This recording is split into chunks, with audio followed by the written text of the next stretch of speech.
کے بعد ہے پیارے نبی صلی اللہ علیہ وسلم کی سنت معلوم ہو گئی، واضح ہو گئی کہ یہ ہے حدیث، یہ ہے نبی صلی اللہ علیہ وسلم کا فرمان، بخاری میں موجود یا مسلم میں یا ترمذی میں موجود ہے، لیکن حدیث صحیح ہے، ابو داؤد ترغیب میں ہے، لیکن علامہ البانی نے صحیح جس کو مسئلہ پیارے نبی صلی اللہ علیہ وسلم کی کوئی سنت، کوئی مسئلہ واضح ہو جائے کہ یہ نبی صلی اللہ علیہ وسلم کا فرمان مبارک، یہ عمل مبارک ہے، لم یحل له، اجماع ہے مسلمانوں کا اس بات پر، اس کے لیے حلال نہیں ہے کسی کے لیے بھی پیارے نبی صلی اللہ علیہ وسلم کی سنت کو چھوڑنا۔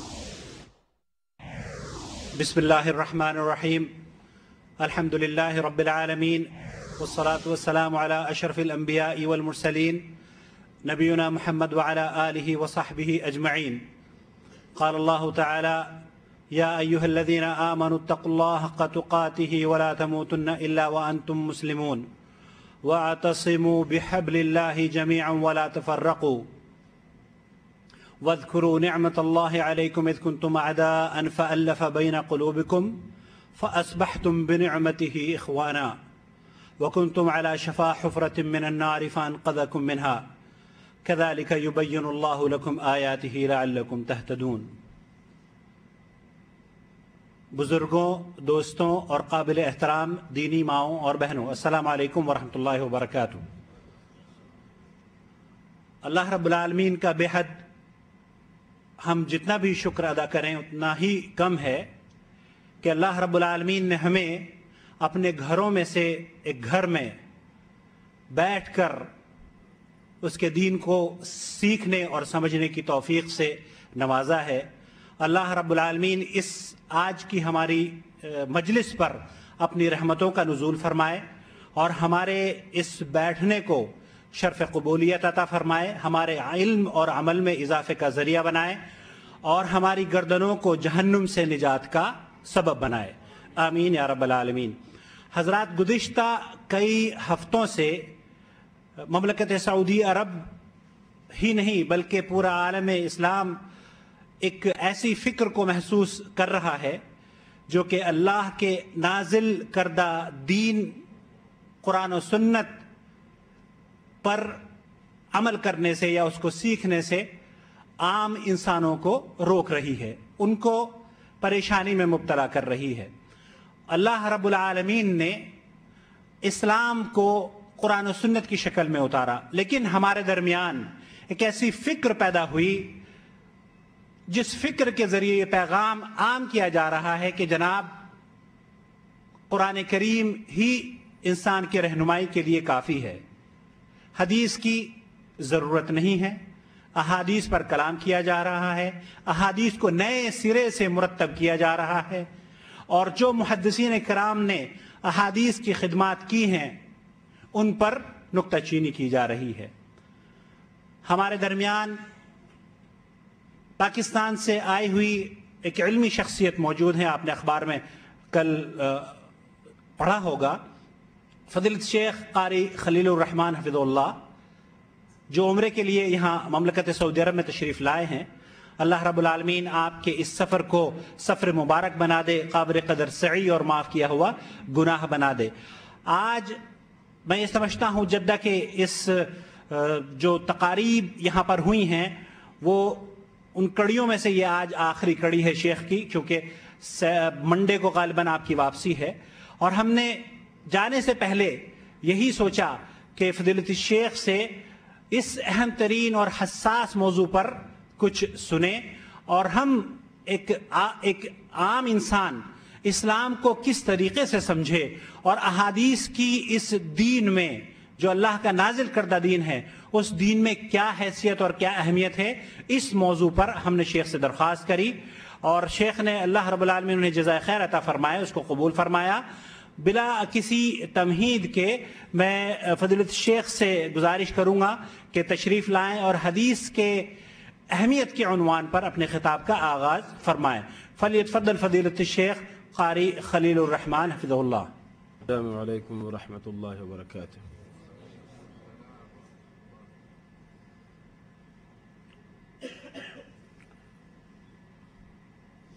گھڑی دینا، گھڑی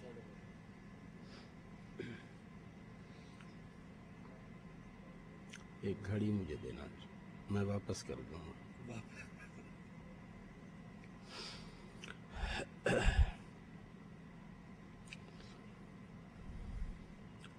الحمد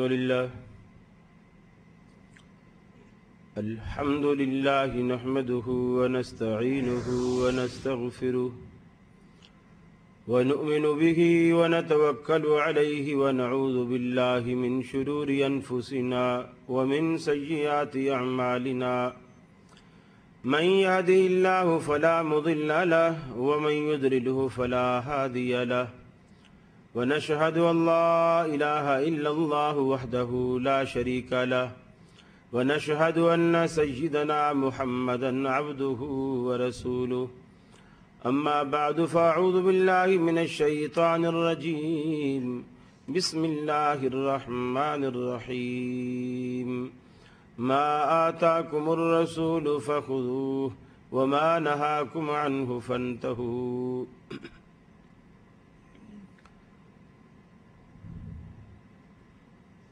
بغیر کسی تمہیدی کلمات کے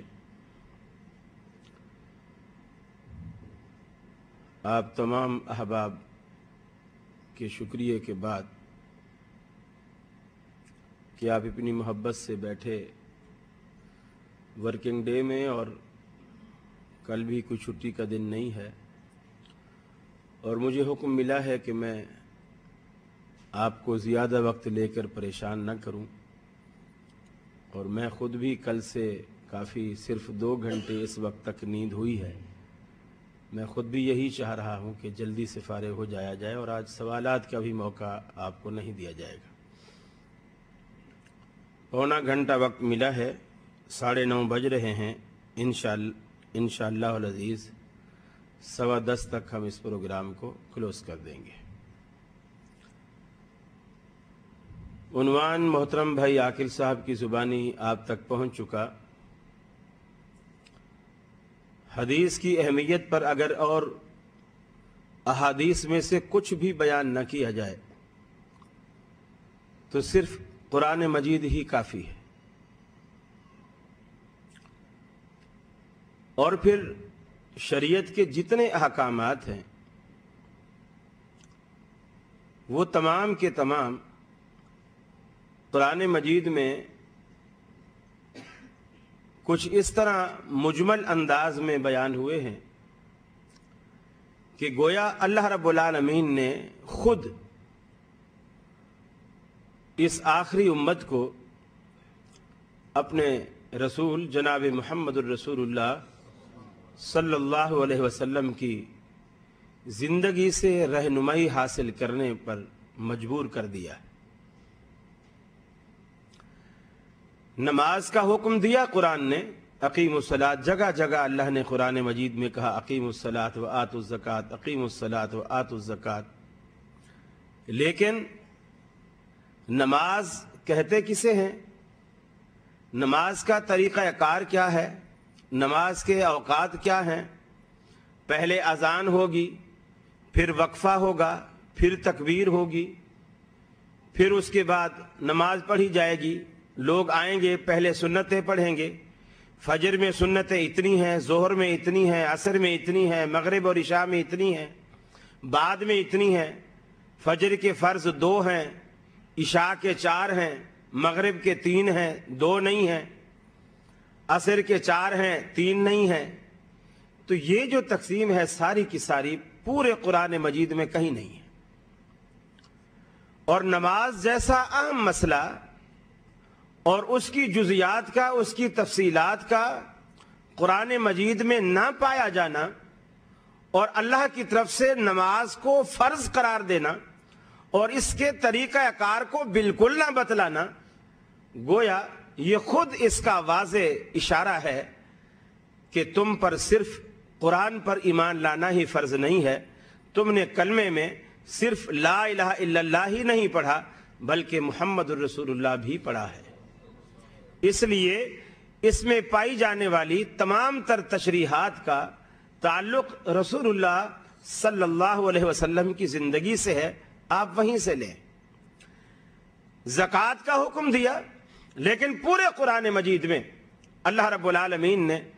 کہیں بیان نہیں فرمایا کہ کتنے مال پر زکوٰۃ فرض ہے، کتنا پیسہ کسی